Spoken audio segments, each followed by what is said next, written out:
Dave Smith and Tucker Carlson talk about all of the backlash Joe Rogan got for showing support for RFK Jr., not a full endorsement, but yeah, they get all into the drama. It's a good one. Make sure you like today's video, subscribe to the channel, and we'll get right into it.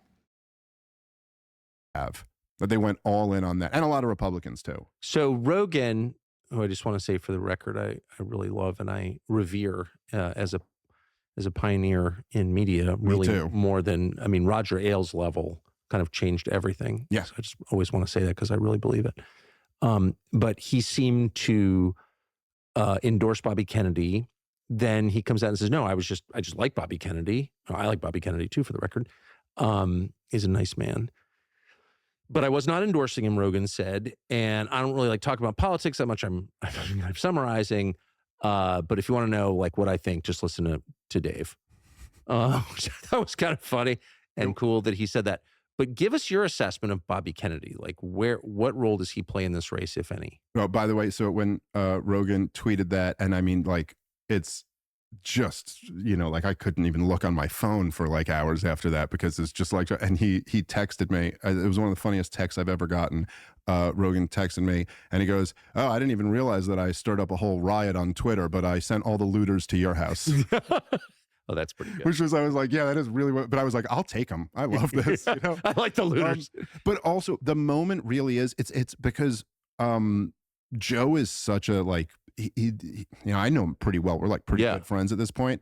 And he is exactly what you see. Yeah. Like that's him. I've noticed. Everybody who, if you watch the show, you already know who he is. So it's like, he doesn't even think like, I'm going to be making an endorsement today on my show about which candidate I want to throw my people's support behind. He literally just, someone asked him a question and he was just having a moment. Like he was just like, I do like this Bobby Kennedy guy. You know, he seems kind of like he's read books about stuff and he wants to discuss ideas and not just like personal attacks. And I really like that. I agree with that. And yeah, I mean, I tend to agree with that too. I also just, by the way, I mean, I was just so furious at Trump supporters who were like giving Rogan shit for that. And then I just thought it was maybe the stupidest thing Trump's done in the campaign so far was that he posted on Truth Social attacking Joe Rogan for it. And it's like, man, is anyone around him to just be like, no,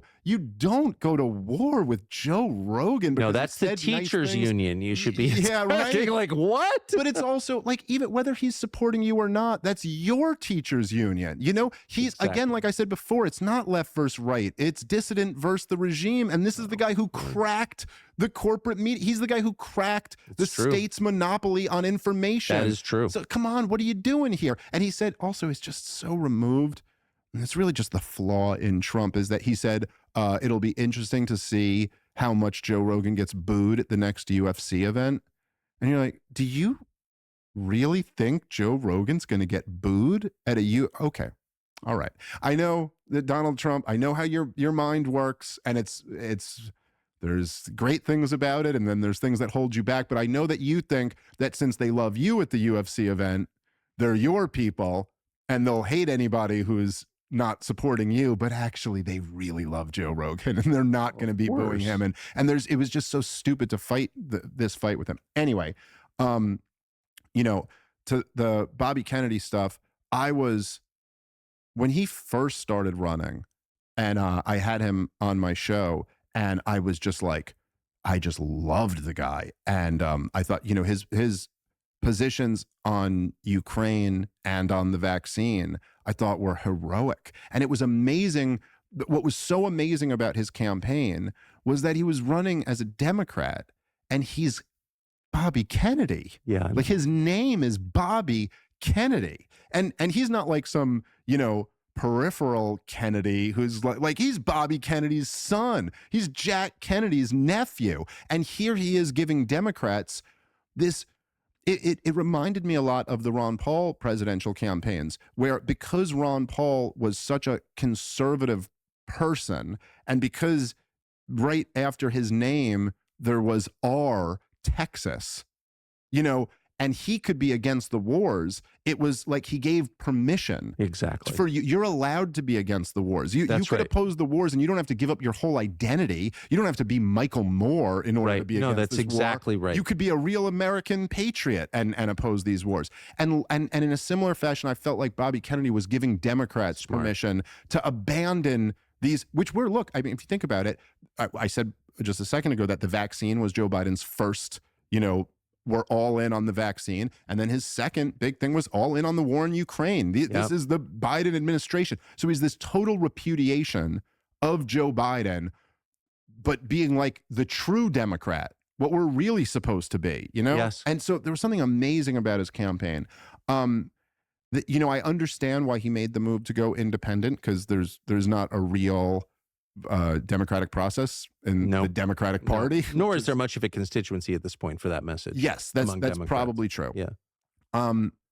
I do think that, and me and him, he came back on my podcast to his credit, and we argued about this.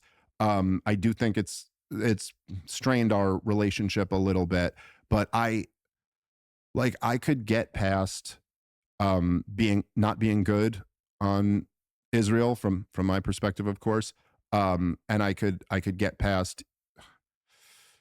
I could probably tolerate all the way up to like Vivek Ramaswamy's position on Israel, which essentially was he was like taking the non-interventionist position, but doing it in a way where it's like, I am not picking a fight with AIPAC. You know what I mean? Like he was like, I think his answer at the debate was something he said, he goes, I'll tell Netanyahu that I'm going to kill the terrorists on our southern border and you go kill the terrorists on your southern border. So I was kind of like, I'm not funding your war, but like totally support you doing what you're doing. That's not how I feel about the situation at all. I think it's really horrible what Israel's doing, and it's inexcusable.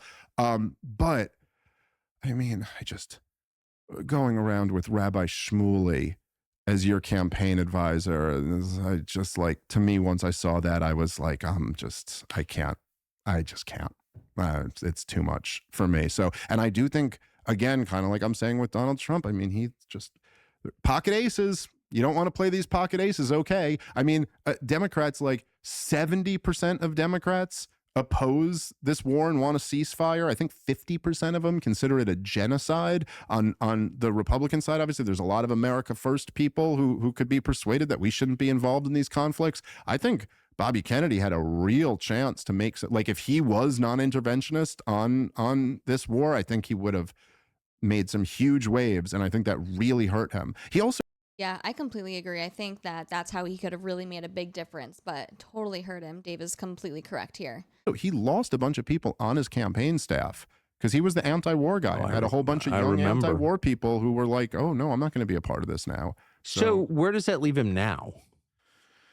As a political matter, it feels like there is a significant chunk of people, I don't know how many, in the millions though, support Bobby Kennedy, clearly repudiate the priorities of the Biden-Harris administration, don't want to vote for Trump.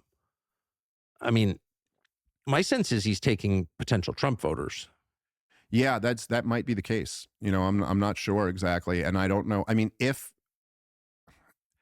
Donald Trump, like, if he were to drop out of the race and endorse Donald Trump, I think there's a very good chance he could end up in his cabinet and get some type of position out of it if Trump were to win. For sure. I don't know if that's going to happen if he stays in the race the whole time, because I think it will be seen as like, well, no, I mean, you can't, diminishing returns, for sure. Yeah. I mean, you just can't do that and then expect the guy to give you a position. Do you think? Yeah, I do wonder who do you guys think that RFK Jr. takes more votes away? Do you think he takes more votes away from Trump or Kamala?